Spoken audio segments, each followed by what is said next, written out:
Shalom saudara-saudara yang dikasih dalam Tuhan. Selamat jumpa, kita kembali lagi di dalam ibadah House of Grace. Apa kabar kalian semua yang ada di sana? Saya harap semua dalam keadaan baik-baik saja dan dalam perlindungan Tuhan. Mari kita satukan hati kita untuk berdoa karena kita akan memulai ibadah sore hari ini. Mari kita berdoa. Terima kasih Tuhan Yesus buat kebaikan-Mu sepanjang minggu ini ya Tuhan, atas pemeliharaan-Mu, atas kasih setia-Mu Tuhan. Kami percaya ya Tuhan, kami akan selalu dalam perlindungan-Mu ya Tuhan. Terima kasih Tuhan, kalau sore hari ini kami mau memulai ibadah kami ya Tuhan. Biarlah Roh Kudus yang selalu hadir di tengah-tengah kami, dari awal ibadah hingga akhir ya Tuhan, memberkati kami semua yang ada di sini maupun yang ada di rumah-rumah ya Tuhan Yesus. Berkati kami ya Tuhan, biarlah firman-firman-Mu ya Tuhan yang akan memenuhi kehidupan kami dan akan selalu memperbarui kehidupan kami. Di dalam nama Yesus kami mau berdoa dan selalu mengucap syukur. Haleluya. Amin. Shalom saudara-saudara. Apa kabar semuanya? Pasti semuanya dalam keadaan baik, sehat, dan bahagia selalu. Kami percaya bahwa Allah Tuhan kita adalah Allah yang dahsyat. Mari kita sembah Tuhan kita, Allah kita yang dahsyat.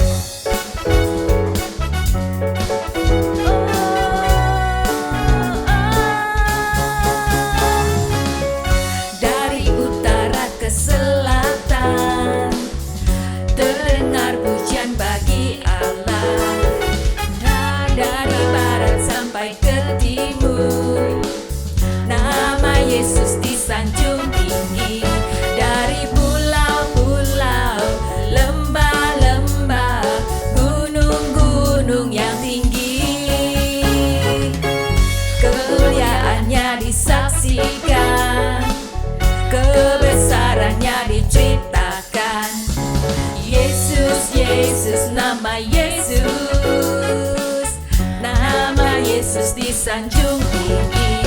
Dari pulau-pulau, lembah-lembah, gunung-gunung yang tinggi, Allahku dahsyat berkuasa, seluruh bumi sujud menyembah. Tinggikan namamu, Allahku dahsyat berkuasa, seluruh bumi sujud menyembah. Tinggikan namamu.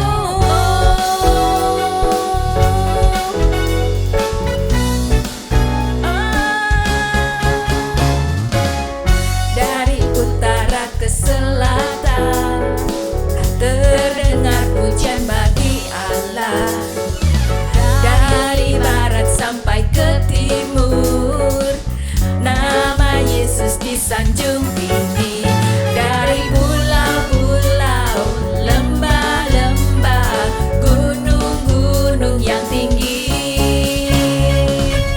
kemuliaannya disaksikan, kebesarannya diceritakan. Yesus, Yesus, nama Yesus, nama Yesus disanjung tinggi. Dari pulau-pulau, lembah-lembah, gunung-gunung yang tinggi, Allahku dahsyat berkuasa, seluruh bumi sujud menyembah. Tinggikan namamu, Allahku dahsyat berkuasa, seluruh bumi sujud menyembah. Tinggikan namamu, Allahku dahsyat berkuasa, seluruh bumi sujud menyembah. Tinggikan namamu, Allahku dahsyat berkuasa, seluruh bumi sujud menyembah. Tinggikan namamu, oh, tinggikan namamu, oh, tinggikan namamu, Allahku dahsyat. Haleluya. Saudara-saudara, mungkin ada di antara kita saat ini yang hampir mau menyerah, udah capek, udah lelah dengan berbagai masalah di hidup ini.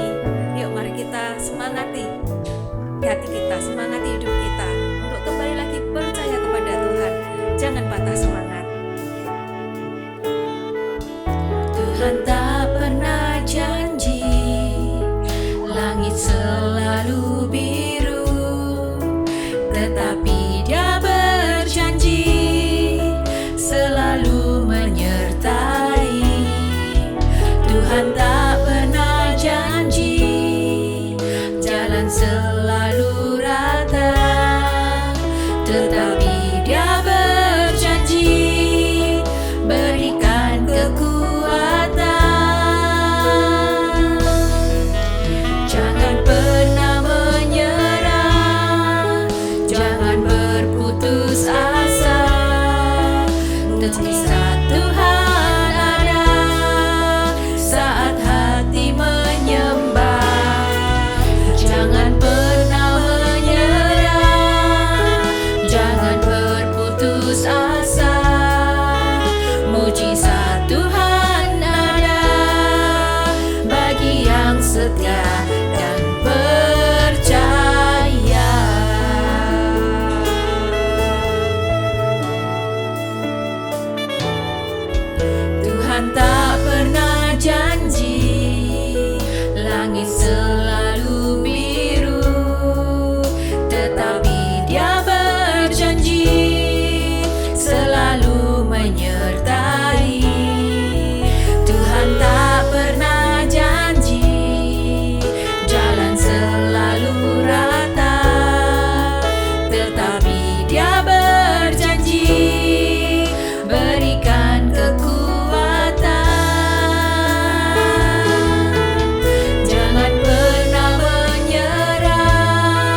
saudara kita deklarasikan sekali lagi rasa percaya kita, iman kita kepada Yesus Tuhan kita. Katakan, hatiku percaya. Hatiku percaya.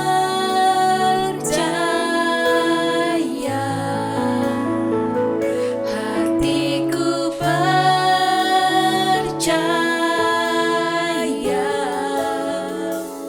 Hatiku percaya.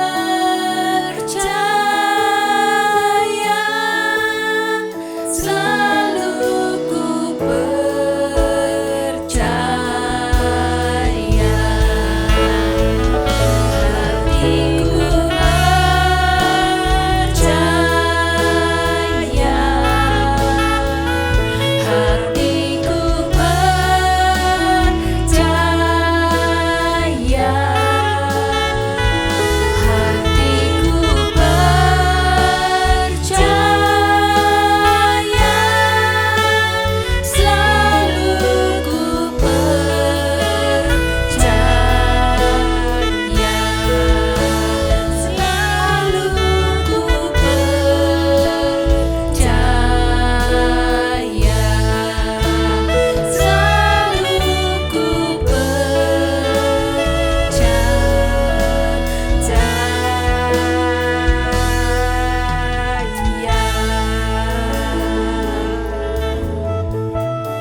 Shalom saudara-saudara yang dikasihi Tuhan. Senang berjumpa lagi bersama saudara dalam kebaktian House of Grace di minggu yang pertama di bulan September ini. Dan mari sebelum kita mendengarkan firman Tuhan, mari saja saudara untuk berdoa sekali lagi biar Roh Kudus bisa mengurapi kita semua sehingga apa yang disampaikan nggak sia-sia, dapat bertumbuh dalam hati saudara dan dapat berbuah-buah dalam kehidupan saudara. Mari kita berdoa. Bapa yang baik, terima kasih. Kami percaya Tuhan Yesus, kami dapat menyaksikan Tuhan program dari kebaktian dari House of Grace ini Tuhan. Saat ini adalah bukan suatu hal yang kebetulan, tapi kami percaya Tuhan Kau punya suatu maksud dalam kehidupan kami Tuhan. Terima kasih, dan sebentar kami akan mendengarkan firman-Mu. Biarlah Kau mengurapi hamba-Mu yang menyampaikan Tuhan. Biarlah bukan hamba-Mu lagi yang berkata-kata, tapi biarlah Roh Kudus-Mu Tuhan yang berkata-kata melalui hamba-Mu ini Tuhan. Biarlah Tuhan Yesus, kami persilakan Engkau dan Roh Kudus-Mu menyampaikan seluas-luasnya apa yang mau Kau sampaikan terhadap jemaat-Mu. Terima kasih, urapi hamba-Mu, urapi setiap jemaat-Mu yang mendengarkan Tuhan firman-Mu dimanapun mereka berada.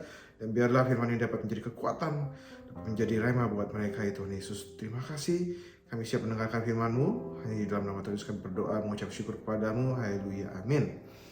Oh, haleluya. Jadi senang sekali berjumpa lagi di kesempatan kali ini di bulan September, di minggu pertama. Gak kerasa ya saudara, kita lewati sebulan demi sebulan, dan saya percaya ini adalah kasih karunia Tuhan. Karena kasih karunia Tuhan yang menguatkan kita semua. Kita ada sebagaimana kita ada sekarang ini adalah karena kasih karunia Tuhan. Jika tanpa kasih karunia Tuhan, saya yakin dan percaya kita pasti akan nggak akan kuat. Amin saudara. Nah, sore hari ini di bulan September ini kita akan berbicara mengenai kebenaran tentang akhir zaman. Jadi saat ini kita mau belajar dari kitab Wahyu. Amin saudara. Nah saudara, ada begitu banyak orang Kristen yang mengajar tentang akhir zaman ya, dari kitab Wahyu, saudara, benar ya. Jadi kalau banyak kan kita mau mengajar mengenai akhir zaman tuh kita pasti ngambil dari kitab Wahyu, dan itu nggak salah, saudara. Nah, dan banyak orang Kristen juga yang menganggap kitab Wahyu itu adalah kitab yang menakutkan atau kitab yang mengerikan. Wow. Nah, kalau saudara menganggap kitab Wahyu itu adalah kitab yang menakutkan, kitab yang mengerikan, itu berarti saudara salah mengartikan kitab Wahyu waktu saudara membaca kitab Wahyu itu. Nah, dan saya mau kasih tahu nih sama saudara nih pada hari ini nih, sebenarnya 3 ayat pertama dari kitab Wahyu ini adalah kunci yang dapat membantu saudara untuk saudara bisa mengerti seluruh isi dari kitab Wahyu. Nah, saudara siap diberkati? Amin. Ya, kita buka yuk di Wahyu 1 ayat yang ke-1 sampai dengan yang ke-3. Saya akan bacakan ya, demikian firman Tuhan. Nah, inilah wahyu Yesus Kristus yang dikaruniakan Allah kepadanya, supaya ditunjukkannya kepada hamba-hambanya apa yang harus segera terjadi. Dan oleh malaikatnya yang diutusnya, ia telah menyatakan kepada hambanya Yohanes. Ayat yang kedua, Yohanes telah bersaksi tentang firman Allah dan tentang kesaksian yang diberikan oleh Yesus Kristus, yaitu segala sesuatu yang telah dilihatnya. Nah, berbahagialah ia yang membacakan dan mereka yang mendengarkan kata-kata nubuat ini, dan yang menuruti apa yang ada tertulis di dalamnya, sebab waktunya sudah dekat. Nah, saudara, jadi kitab Wahyu adalah wahyu Yesus Kristus. Nah, jadi kitab Wahyu ini berbicara tentang Yesus, saudara, tentang Yesus Kristus. Nah, saudara, bukan berbicara tentang Wahyu Uni Eropa, bukan berbicara tentang Wahyu Chip 666. Nah, saudara, jadi kitab Wahyu ini berbicara, tadi apa kita baca di ayat 1, inilah wahyu Yesus Kristus. Berarti kitab Wahyu ini nggak lain dan nggak bukan berbicara mengenai wahyu Yesus Kristus. Amin. Bukan ini ya, jangan salah saudara. Jadi bukan berbicara mengenai wahyu dari ya yang apa sih, Uni Eropa lah, wahyu dari chip 66 yang akan ditanam di dahi dan tangan manusia. Bukan. Jadi kitab Wahyu itu tidak berbicara mengenai hal itu semua. Jadi kitab Wahyu itu hanya berbicara mengenai Yesus Kristus. Inilah yang perlu kita pahami, saudara, di ayat 1. Nah, apa itu wahyu? Jadi wahyu itu bahasa Yunaninya itu apokalipsis. Nah, yang berarti itu uncovering atau to remove the cover atau unveiling. Nah, jadi to open view what was hidden before. Jadi buka pandangan apa yang tadinya itu tertutup atau tersembunyi. Nah, jadi pandangan tentang siapa? Gitu loh. Yaitu tentang Yesus Kristus. Bukan tentang yang lain, saudara, jangan salah nih. Jadi kitab Wahyu ini adalah kitab yang isinya adalah untuk membuka pandangan saudara yang tadinya tertutup mengenai siapa? Mengenai Yesus Kristus. Nah, ayat yang ketiga, jadi berbahagialah ia yang membacakan dan mereka yang mendengarkan kata-kata nubuat ini. Nah, saudara, ayat yang ketiga berkata berbahagialah. Nah, ini kuncinya, saudara. Jadi kalau saudara membaca kitab Wahyu, saudara harusnya berbahagia. Jadi kalau misalnya saudara sampai menganggap kitab Wahyu ini adalah kitab yang menakutkan atau yang mengerikan, artinya saudara salah mengartikan kitab Wahyu ini waktu saudara membaca kitab Wahyu tersebut.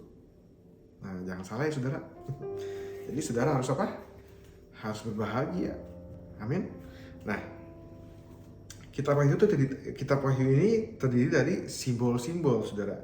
Itu sebabnya jangan pernah mengartikan lambang-lambang atau simbol-simbol di dalamnya dengan pengertian saudara sendiri. Jangan pernah, saudara. Nah, yang terbaik adalah biarlah Alkitab yang menerjemahkan Alkitab, seperti yang pernah saya katakan sebelumnya tuh. Nah, artinya saudara harus cari ayat-ayat yang lain sebagai referensi untuk mengartikan ayat-ayat dalam kitab Wahyu tersebut, untuk mengartikan simbol-simbol atau lambang-lambang yang tertulis di dalam kitab Wahyu tersebut, saudara. Nah, dan biasanya nih Alkitab ini sangat konsisten nih dalam mengartikan lambang-lambang atau simbol-simbol itu. Nah, sangat konsisten tuh, nggak pernah berubah-ubah. Jadi misalnya nih emas itu merupakan gambaran tentang kebenaran. Nah, kalau perak itu berbicara tentang apa sih? Penebusan. Tembaga berbicara mengenai tentang penghukuman. Dan itu Alkitab selalu konsisten, nggak pernah berubah-ubah. Nah, saudara, di dalam kitab Wahyu itu saudara akan menemukan ada apa di sana? Bisa naga. Nah, naga berbicara tentang apa, saudara? Tentang sesuatu yang jahat atau yang tidak baik. Nah, itu sebabnya saudara jangan pernah mengartikan kitab Wahyu itu berdasarkan tradisi orang Chinese. Karena menurut tradisi orang Chinese, naga adalah simbol kebesaran atau kebanggaan. Nah, ini nggak bakal pernah ketemu, saudara. Jadi jangan pernah sudah mengartikan menurut tradisi dari bangsa manapun gitu loh. Nah, jadi jangan pernah nih, sekali lagi nih, saudara mengartikan kitab Wahyu itu berdasarkan tradisi apapun. Tradisi orang Chinese, tradisi orang India, tradisi zaman modern, tradisi teknologi modern seperti komputer, chip 666 yang ditanam di dahi atau di tangan. No, jangan pernah mengartikan kitab Wahyu berdasarkan pengertian saudara sendiri. Yang terbaik adalah biarlah Alkitab menerjemahkan Alkitab. Amin. Nah, kita akan sama-sama belajar. Jika saudara mengerti ini, maka saudara itu tidak akan menganggap kitab Wahyu itu adalah kitab yang mengerikan atau menakutkan. Justru ketika saudara tahu artinya, saudara akan berbahagia. Amin. Mari kita mulai. Kita buka di Wahyu 5 ayat 1 sampai dengan 5. Saya akan bacakan. Maka aku melihat di tangan kanan dia yang duduk di atas tahta itu sebuah gulungan kitab yang ditulisi sebelah dalam dan sebelah luarnya dan dimeterai dengan 7 meterai. Dan aku melihat seorang malaikat yang gagah yang berseru dengan suara nyaring, katanya, siapakah yang layak membuka gulungan kitab itu dan membuka meterai-meterainya? Ayat yang ketiga, tetapi tidak ada seorang pun yang di surga atau yang di bumi atau yang di bawah bumi yang dapat membuka gulungan kitab itu atau yang dapat melihat sebelah dalamnya. Maka menangislah aku dengan amat sedihnya, karena tidak ada seorang pun yang dianggap layak untuk membuka gulungan kitab itu ataupun melihat sebelah dalamnya. Lalu berkatalah seorang dari tua-tua itu kepadaku, jangan engkau menangis. Sesungguhnya singa dari suku Yehuda, yaitu tunas Daud, telah menang sehingga ia dapat membuka gulungan kitab itu dan membuka ke-7 meterainya. Nah, saudara, lihat nih di ayat 1, maka aku melihat di tangan kanan dia. Nah, dia, siapa dia? Ini dia ditulis dalam huruf besar nih, dia. Yaitu siapa? Allah. Nah, yang duduk di atas tahta itu sebuah gulungan kitab yang ditulisi sebelah dalamnya dan sebelah luarnya dan dimeterai dengan 7 meterai. Nah, saudara, meterai ini dalam Alkitab New King James itu diterjemahkan sebagai seal.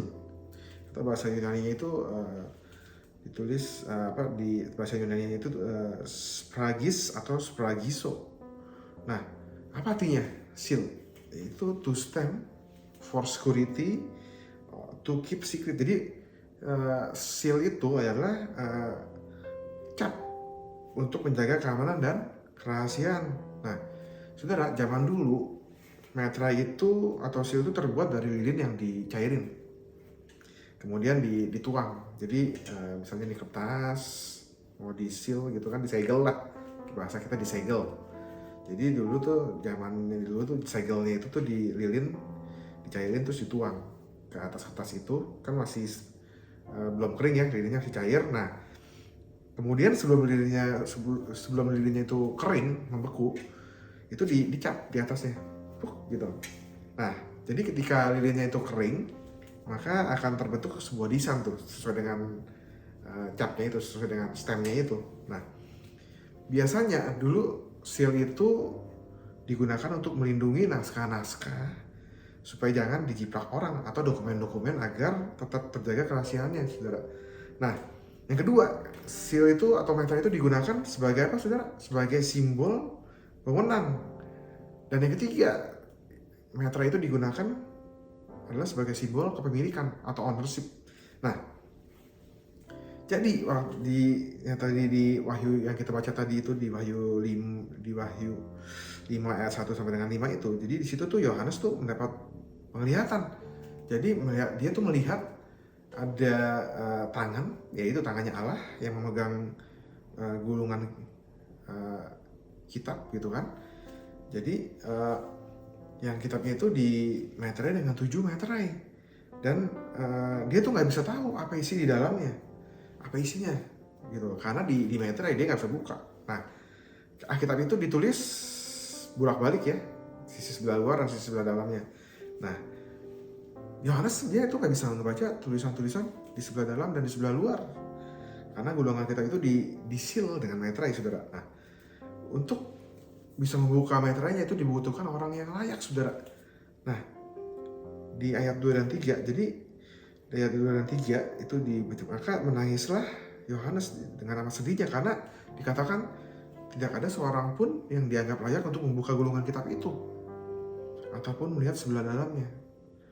Nah, saudara, jadi karena gulungan kitab itu disil dengan 7 buah meterai, maka nggak ada seorang pun yang bisa membukanya kecuali orang yang layak. Nah, di sini dikatakan tidak ada seorang pun baik di surga maupun di bumi yang layak membuka gulungan kitab ini. Nah, waktu dikatakan tidak ada seorang pun yang layak, Yohanes menangis. Nah, pertanyaan saya nih, kenapa Yohanes menangis?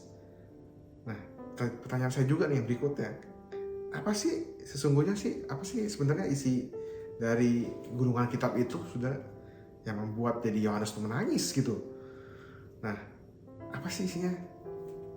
Jangan tebak-tebak, saudara. Nah, biarlah Alkitab yang menerjemahkan Alkitab. Amin. Nah, saudara harus cari ayatnya untuk referensi untuk menerjemahkan simbol-simbol dalam Alkitab. Nah, di sini kita akan belajar nih. Oke? Nah, yuk saudara buka ayat di Yeskel 2 ayat 9 sampai dengan 10. Yeskel 2 ayat 9 sampai dengan 10. Demikian firman Tuhan, saya akan bacakan. Kita cepat aja, saudara. Aku melihat sesungguhnya ada tangan yang terulur kepadaku dan sungguh dipegangnya sebuah gulungan kitab. Nah, ini nyanyi ini huruf besar nih. Berarti saudara tahu itu siapa? Itu tangannya Allah sendiri. Dipegangnya sebuah gulungan kitab. Lalu dibentangkannya di hadapanku. Gulungan kitab itu ditulisi timbal balik. Jadi ditulisin bulak-balik ya. Dan di sana tertulis nyanyian-nyanyian ratapan, keluh kesah, dan rintihan. Nah, saudara, tadi kita udah lihat ya di dalam kitab Wahyu ayat Wahyu 5 ayat yang ke-1 nih, kita bandingin nih. Saya bacain lagi nih. Maka aku melihat di tangan kanan dia yang duduk di atas tahta itu sebuah gulungan kitab yang ditulisi sebelah dalam dan sebelah luarnya dan dimeterai dengan 7 meterai. Nah, pertanyaan saya, gulungan kitabnya sama? Ya, sama. Pertanyaan saya lagi kemudian, apa isi kitabnya sehingga Yohanes menangis waktu dikatakan nggak ada seorang pun yang layak di surga maupun di bumi yang layak untuk membuka gulungan kitab itu? Nah, saudara, jawabannya ada di ayat 10. Ayat 10 itu tentang ratapan, saudara. Ini ya. Jadi, lalu dibentangkannya di hadapanku gulungan kitab itu ditulisi simbol timbal balik dan di sana tertulis nyanyian-nyanyian ratapan, keluh kesah, dan rintihan. Nah, ternyata isinya tentang ratapan, keluh kesah, dan rintihan. Nah, dan saya mau saudara mengerti nih bahwa ratapan, keluh kesah, dan rintihan itu adalah ekspresi dari orang-orang yang hidupnya di bawah kuasa kegelapan. Nah, apa maksudnya nih? Nanti saya akan jelaskan, saudara. Nah, kita lanjut lagi ya.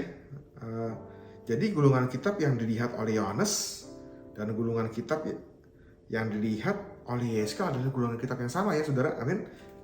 Isinya semua tentang kabar buruk. Nah, waktu kabar buruk ini terjadi, semua orang yang mengalaminya itu meratap, berkeluh kesah, dan merintih, saudara. Nah, itu sebabnya waktu meterai itu satu-satu dibuka, isinya itu semua tentang bad news.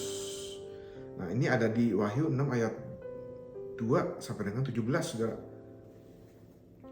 Perhatikan baik-baik, saudara. Jadi, siapa yang bisa membuka meterai? Yaitu anak domba. Nah, saudara kalau baca ini, saudara takut? Serem ya kalau kita baca ini ya. Nah, kalau saudara nggak mengerti, maka saudara akan takut. Tapi kalau saudara mengerti, saudara harusnya berbahagia. Amin. Nah, perhatiin nih baik-baik nih, apa yang terjadi waktu meterai dibuka, saudara. Ada apa?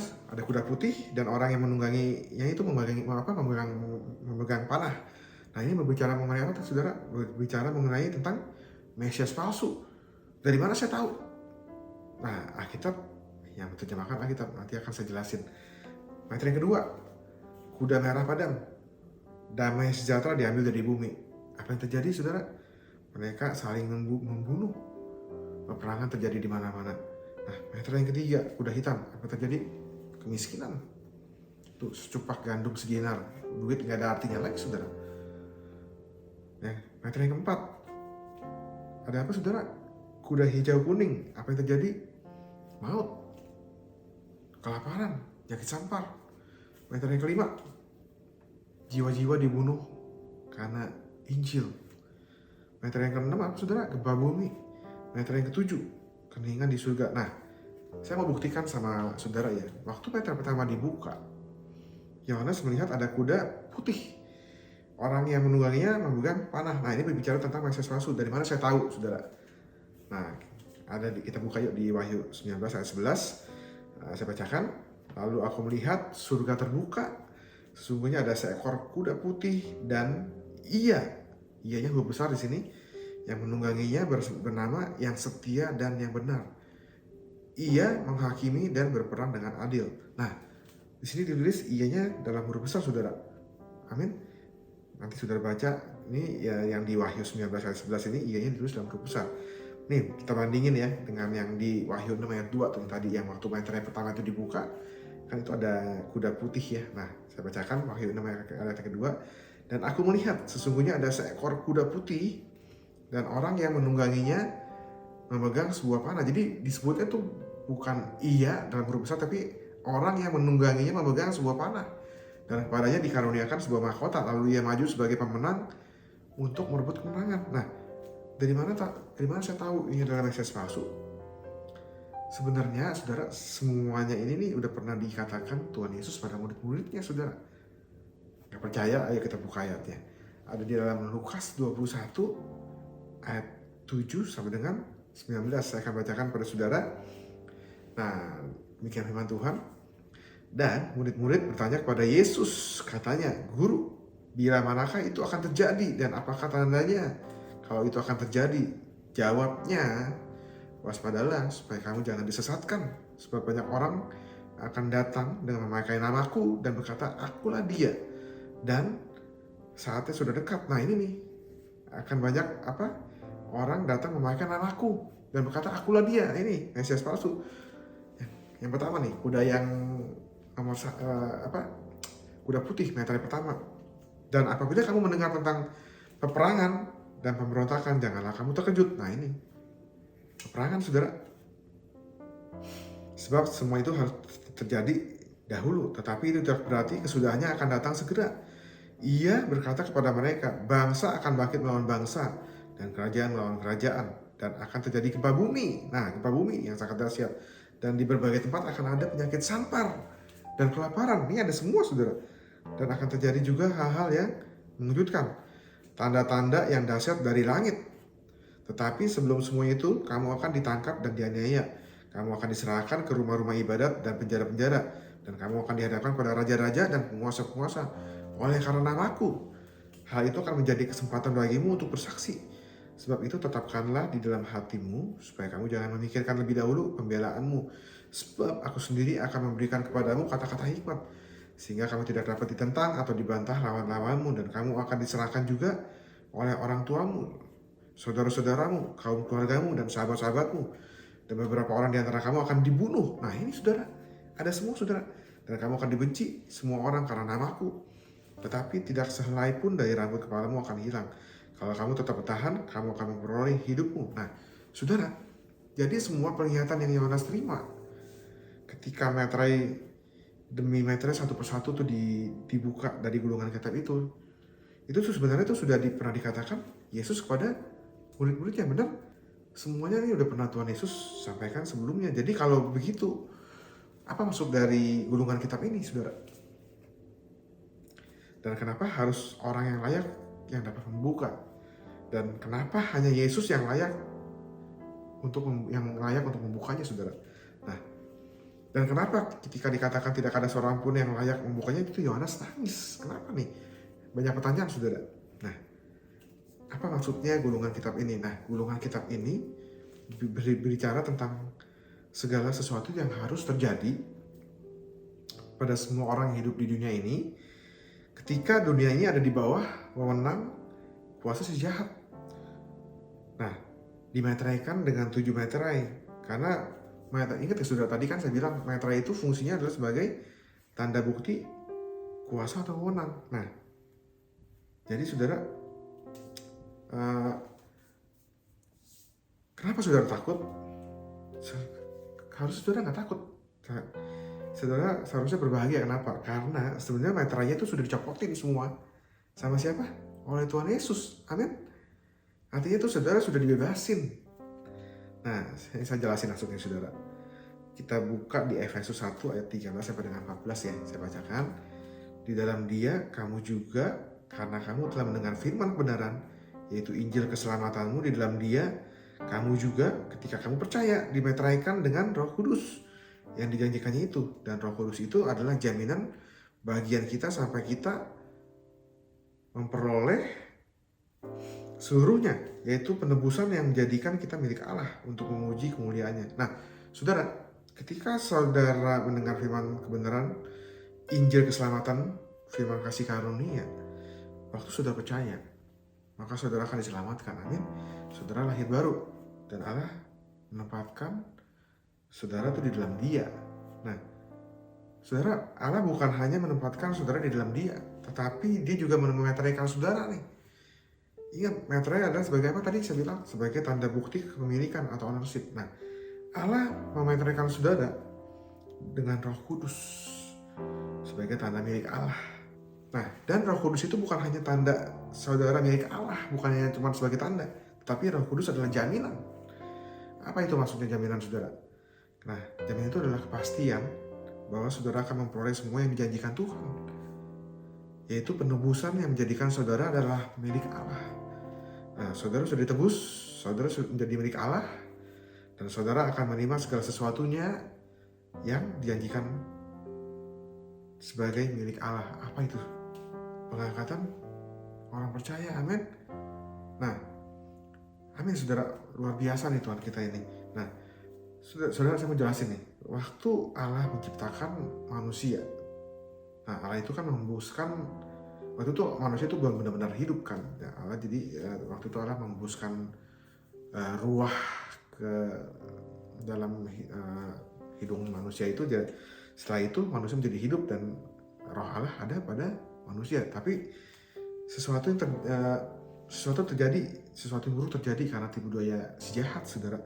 Nah, waktu itu manusia kehilangan roh Allah.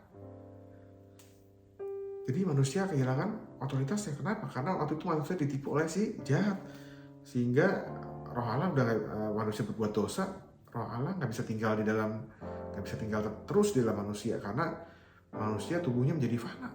Jadi manusia itu kehilangan otoritasnya. Nah, manusia menyerahkan otoritasnya kepada siapa? Saudara, jadi saat itu sejak saat Adam jatuh dalam dosa, sejak saat itu otoritas itu diambil oleh iblis, oleh si jahat. Nah, sejak saat itu ketika otoritas itu ada pada iblis, pada si jahat, maka dia itu berhak untuk membawa atau merancangkan segala sesuatu yang jahat ke dalam dunia ini, saudara. Dan semuanya itu ditulis pada kitab yang ditulis luar dan dalam, yang dimeterain dengan 7 buah meterai. Nah ini itu dimeterain, dia menandakan dia udah rancang sesuatu yang jahat, dia meterain, ya itu meterainya itu meterai. Jadi kitab itu udah punya si jahat itu. Nah, meterai di sini ada sebagai tanda bukti wewenang si jahat merancangkan semua yang jahat pada manusia. Karena apa? Waktu itu manusia Adam jatuh dalam dosa, jadi otoritasnya itu udah diambil sama si iblis. Waktu itu ya manusia menyerahkan otoritasnya pada iblis. Nah, tapi saya punya kabar baik nih buat saudara nih. Apa ya kabar baiknya? Kita buka nih di dalam Wahyu 5 ayat 5 sampai dengan 7, saya bacakan ya saudara.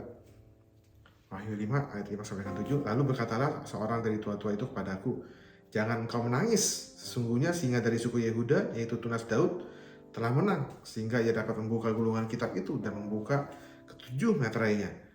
Maka aku melihat di tengah-tengah tahta dan keempat makhluk itu, dan di tengah-tengah tua-tua itu berdiri seekor anak domba seperti telah disembelih, bertanduk 7 dan bermata 7. Itulah 7 roh Allah yang diutus ke seluruh bumi. Lalu datanglah anak domba itu dan menerima gulungan kitab itu dari tangan dia yang duduk di atas tahta itu.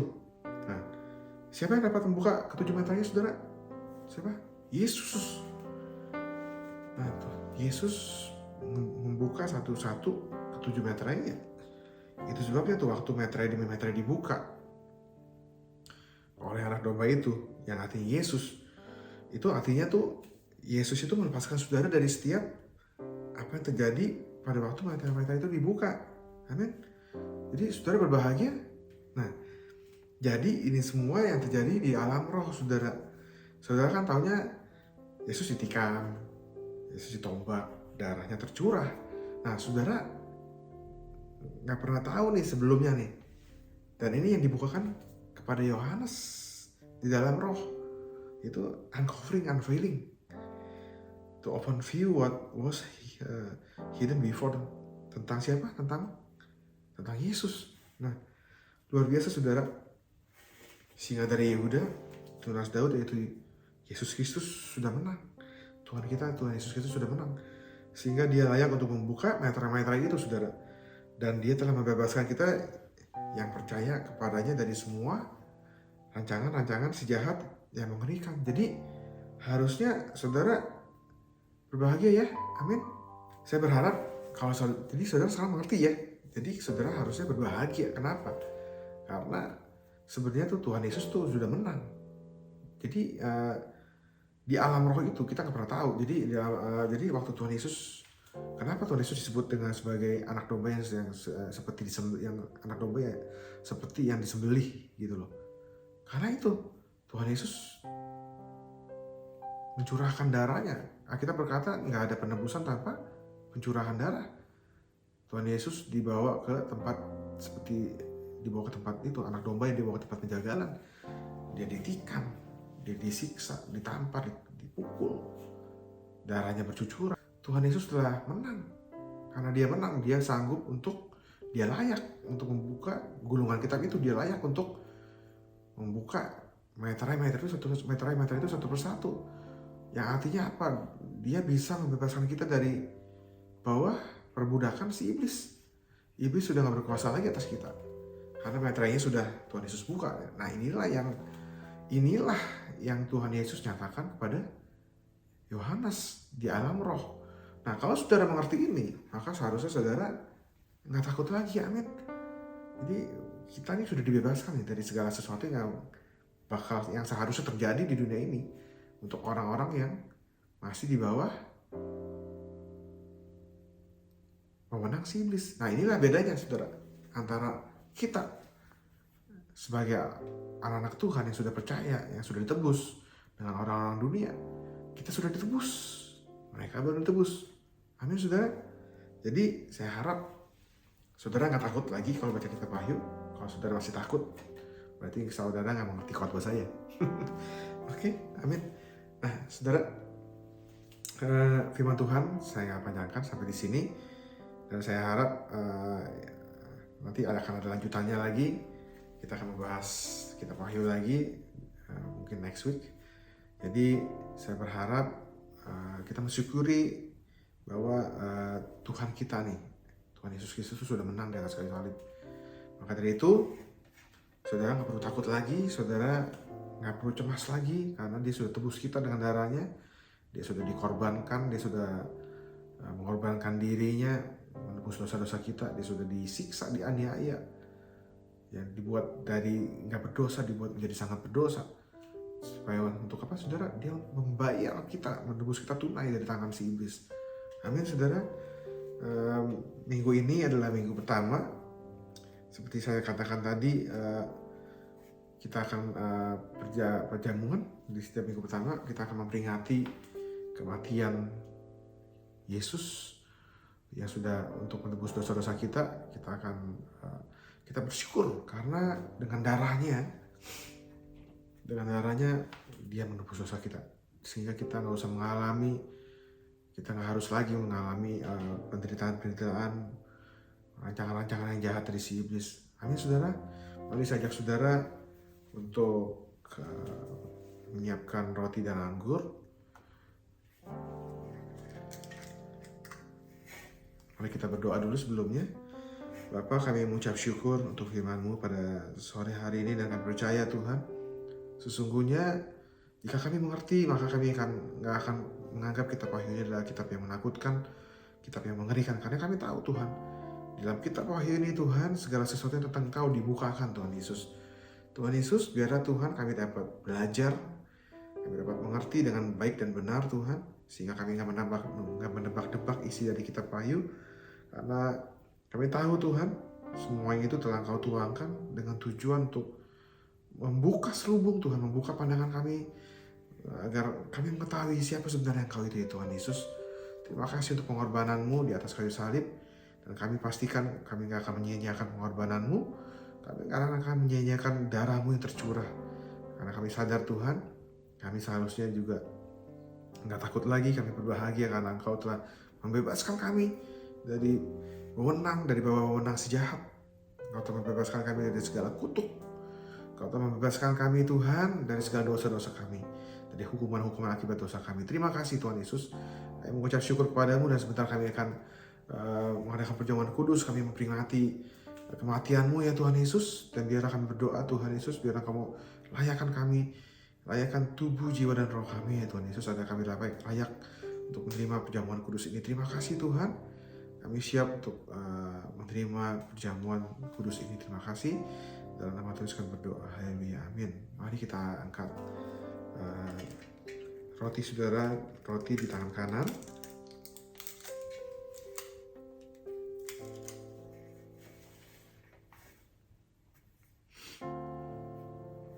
Mari kita angkat roti di tangan kanan, saudara. Sebab apa yang telah kuteruskan kepadamu telah aku terima dari Tuhan, yaitu bahwa Tuhan Yesus pada malam waktu ia diserahkan mengambil roti, dan sesudah itu ia mengucap syukur atasnya, ia memecah-mecahkannya dan berkata, inilah tubuhku yang diserahkan bagi kamu, perbuatlah ini menjadi peringatan akan aku. Mari kita makan roti ini bersama-sama dalam nama Tuhan Yesus.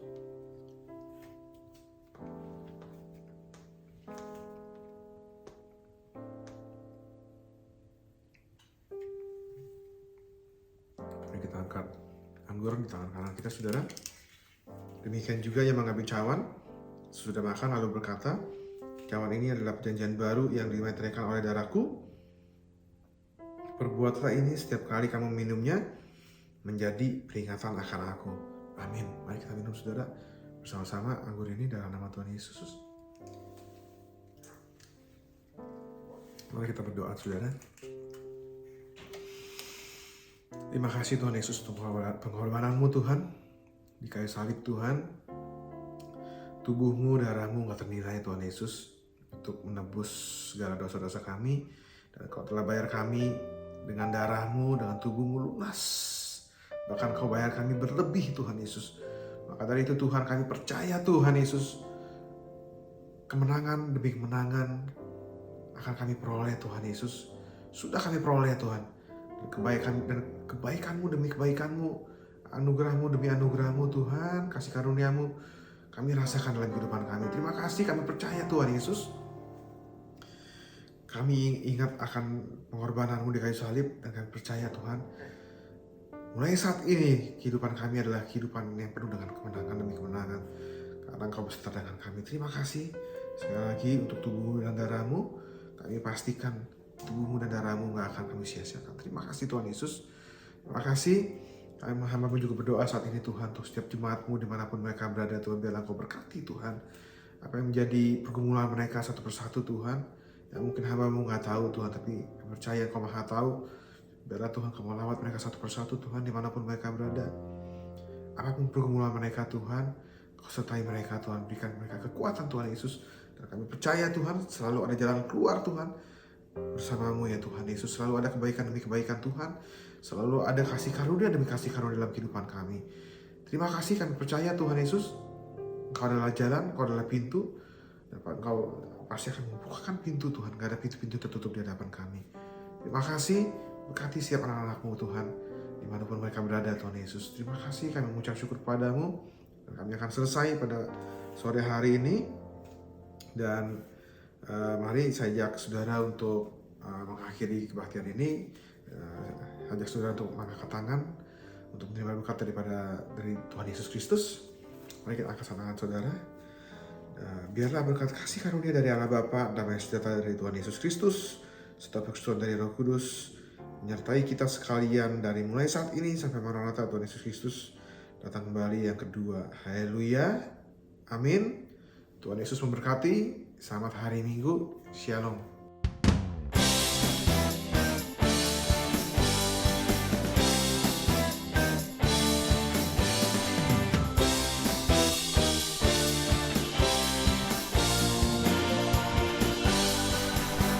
Bersorak-sorailah bagi Allah, angkatlah lagu, bunyikan rebana.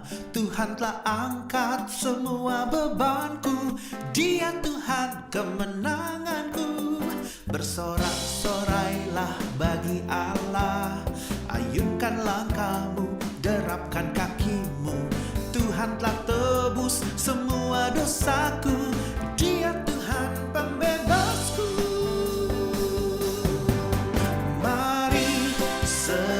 Nama Yesus bangkit, naikkan pujian dan nyanyi.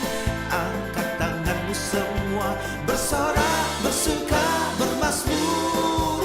Mari serukan nama Yesus bangkit, naikkan pujian dan nyanyi. Angkat tanganmu semua, bersorak, bersuka, bermazmur bagi Yesus.